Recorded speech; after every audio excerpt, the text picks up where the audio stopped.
Eh, ito sa kaso ni ni James, eh, tinakbo siya sa ospital, dead on arrival, Doc, eh. Yes, totoo yun. Pero alam mo naman tayo, siyempre, ang ating pong Hippocratic Oath, talagang kinakailangan gawin mo lahat ng paraan na buhayin mo o mabuhay mo ang pasyente. Diba? So, pagdating sa ospital, DOA, so lahat ng mga paraan, ginawa pa ng mga doktor para po ma-revive siya muli. At sa awa ng Diyos, na-revive naman po siya. Okay? Yun nga lang po, sabi nga talaga nung na-comatose nga po. Kasi medyo matagal pa ata bago nadala sa ospital eh. Nagbilang pa ng ilang, I think, hours. Humingi pa siya ng tulong eh. Di ba sabi ko nga po, importante kung gaano kaagad na ibigay yung lunas o yung oxygen o yung gamot. Di ba? Kung matagal na, mas malaking brain damage na ang create. 5 hanggang 10 minuto pa lang na hindi mo nabigyan ng oxygen ang ating brain, ay napakalaking damage na po na pwede makreate yan sa ating katawan. Inabot ng 30 minuto ang pag-revive kay James.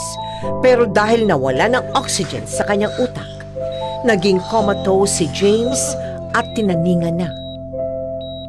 Hindi na raw ito aabot ng 3 araw o 72 hours.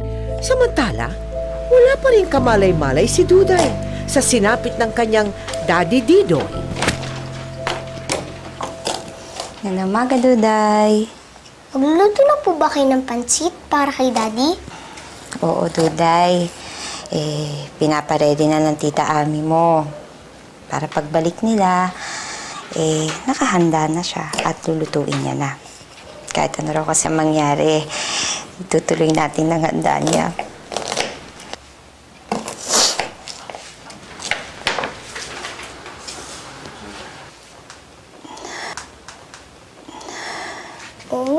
Ka ba, Tita Chi?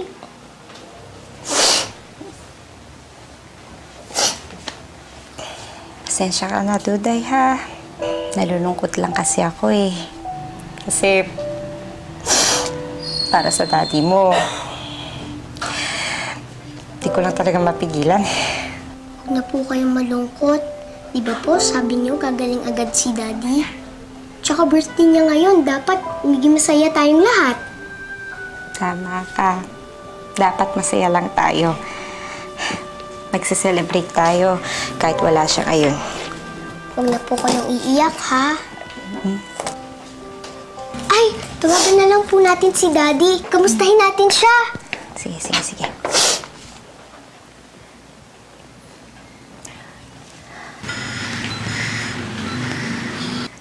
Hello? Kausapin ka daw ni Duday. Sige. Duday, ito na. Hello, Mommy? Duday, anak? Uwi na po ba kayo ni Daddy? Papahinga pa yung daddy mo eh. Kailan kayo uwi? Hindi ko talaga alam, anak. Inaantay ko lang yung sasabihin ng doktor kung kailan kami pa uwiin. Pero sana makauwi na kami. Sana pauwi na siya. Birthday niya naman ngayon eh. Ay, kantahan ko na lang ng happy birthday si Daddy. Anak, tulog siya eh. Pero sige. Sandali lang nga. Nilalapit ko lang yung telepono sa tenga ng daddy mo, ha? Sandali. Ayan, anak. Makikinig na siya. 1, 2, 3. Happy birthday to you. Happy birthday to you. Happy birthday, happy birthday. Happy birthday to you. Daddy, uwi ka na. Celebrate na tayo. Love you.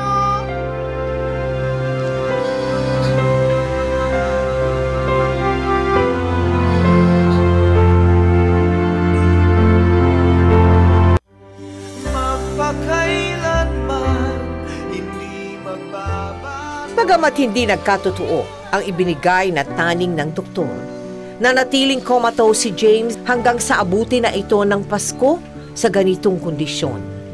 Kahit minsan, hindi siya iniwan ng kanyang asawang si Joanne. Nagbabaka sakaling gigising na ito anumang oras.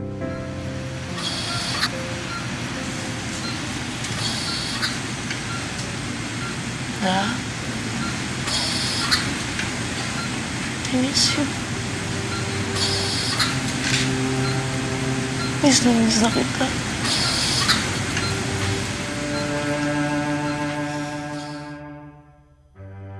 I love you. I love you too, Mami. Christmas party at birthday. Yan mo, hindi ako pwedeng ma-absent sa mga okasyon na yan. Paano, wait lang. Paano kapag na-miss ako ni Duday? Dito text na tatawagan ka namin at kung busy ka, Facebook muna para ma-check namin yung mga pictures natin doon. Ang galing-galing ng asawa ko.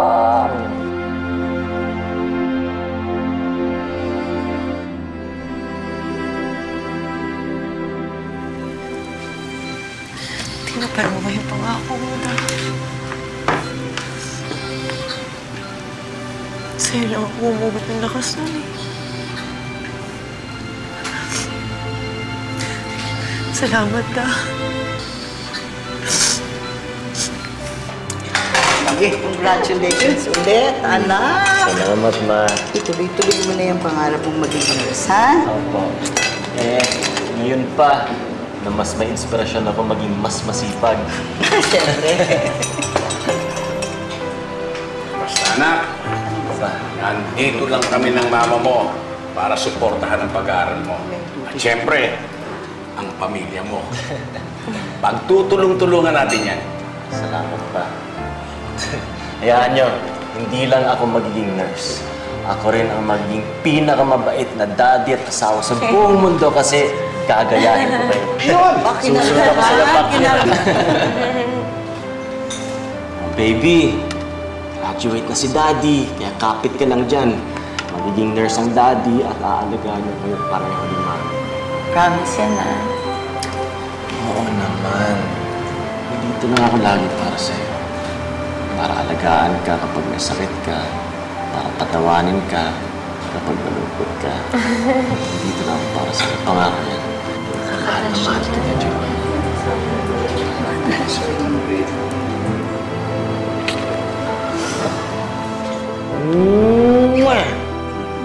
Lumabas ka na. Uy! Parang sumisipa yata. Uy! Wala, lalabas na yan!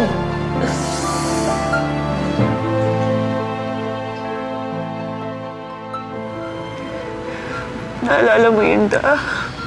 Yung pinangako mo sa akin. Salamat, Da. Tinupad mo, ha? Salamat. Salamat, Da. Da, ang anak natin. Hinahanap ka na. Ito siya, oh. Pakinggan mo. Miss you, Daddy. Kissing na po. Love you. Yung mini-me mo, hinahanap ka na. Excited na siya makita ka, Da. Nagtawag sa akin eh. Tanong ng tanong yun kung kailan ka uwi.